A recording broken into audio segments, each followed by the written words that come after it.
Harper Lee's To Kill a Mockingbird has sold over 40 million copies since its publication in 1960. So I'm fairly certain a majority of people in this room have been deeply moved by its characters' fight for the truth in face of injustice. In this excerpted portion, which uses original terminology of the novel, we meet the lawyer Atticus Finch as he provides his closing arguments in defense of Tom Robinson, a black man falsely accused of violating a white woman. Though many townspeople hate him and the court's history is stacked against him, Atticus persists in asking his audience to move beyond prejudice and pursue the path of justice. Please welcome our final declaimer, sophomore Norah Packiam, to the stage.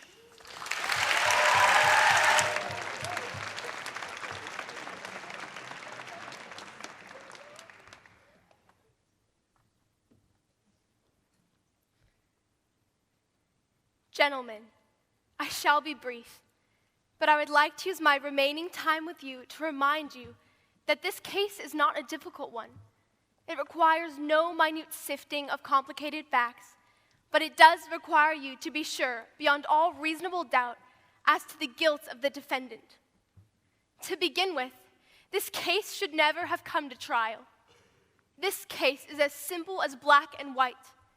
The state has not produced one iota of medical evidence to the effect that the crime Tom Robinson is charged with ever took place. It has relied instead upon the testimony of two witnesses whose evidence has not only been called into serious question on cross-examination, but has been flatly contradicted by the defendant. The defendant is not guilty, but somebody in this courtroom is. I have nothing but pity in my heart for the chief witness for the state. But my pity does not extend so far as to her putting a man's life at stake, which she has done in an effort to get rid of her own guilt. I say guilt, gentlemen, because it was guilt that motivated her. She has committed no crime. She has merely broken a rigid and time-honored code of our society, a code so severe that whoever breaks it is hounded from our midst as unfit to live with. She is the victim of cruel poverty and ignorance, but I cannot pity her. She is white. She knew full well the enormity of her offense, but because her desires were stronger than the code she was breaking, she persisted in breaking it. She persisted as her subsequent reaction is something that all of us have known at one time or another. She did something every child has done. She tried to put the evidence of her offense away from her. But in this case, she was no child hiding stolen contraband. She struck out at her victim. Of necessity, she must put him away from her. He must be removed from her presence, from this world. She must destroy the evidence of her offense. What was the evidence of her offense? Tom Robinson, a human being.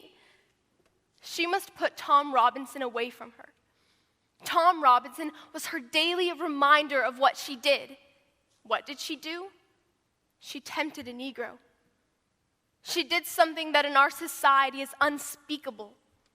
She kissed a black man. Not an old uncle, but a strong, young Negro man. No code mattered to her before she broke it, but it came crashing down on her afterwards.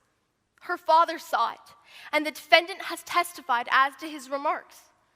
What did her father do? We don't know. But there is circumstantial evidence to indicate that Mayella Ewell was beaten savagely by someone who led almost exclusively with his left. We do know in part what Mr. Ewell did. He did what any God-fearing, persevering, respectable white man would do under the circumstances. He swore out a warrant, no doubt signing it with his left hand.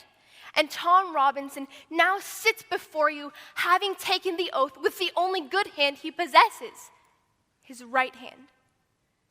And so, a quiet, respectable, humble Negro who has the unmitigated temerity to feel sorry for a white woman has had to put his word against two white peoples. I need not remind you of their appearance and conduct on the stand. You saw them for yourselves.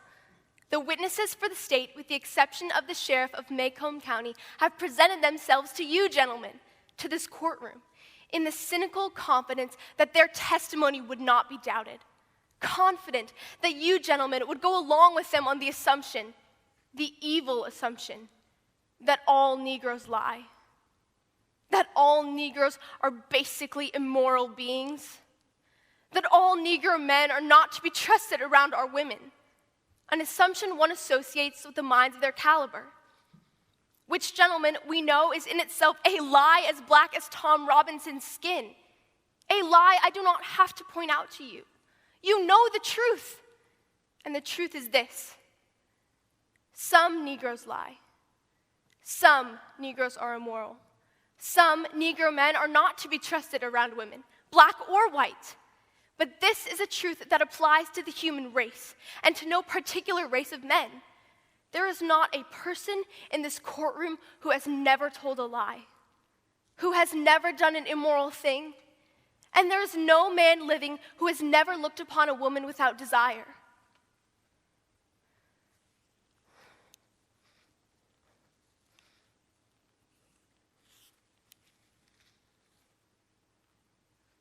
One more thing, gentlemen, before I quit.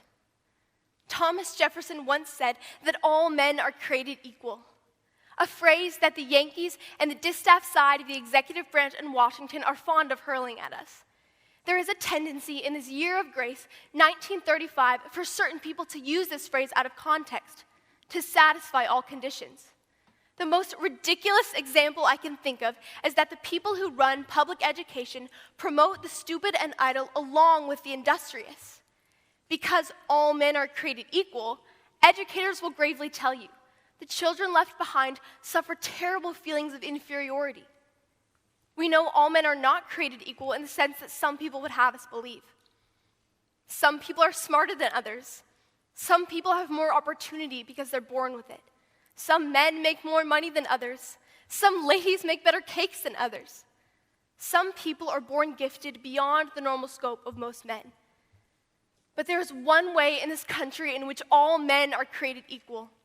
There is one human institution that makes the pauper the equal of a Rockefeller, the stupid man the equal of an Einstein, and the ignorant man the equal of any college president. That institution, gentlemen, is a court. It can be the Supreme Court of the United States, or the humblest JP court in the land, or this honorable court which you serve. Our courts have their faults, as does any human institution. But in our country, our courts are the great levelers. And in our courts, all men are created equal. I'm no idealist to believe firmly in the integrity of our courts or in the jury system. That is no ideal to me. It is a living, working reality. Gentlemen, a court is no better than each man of you sitting before me on this jury. A court is only as sound as its jury, and a jury only as sound as the men who make it up. I am confident that you, gentlemen, will review without passion the evidence you have heard, come to a decision, and restore this defendant to his family. In the name of God, do your duty.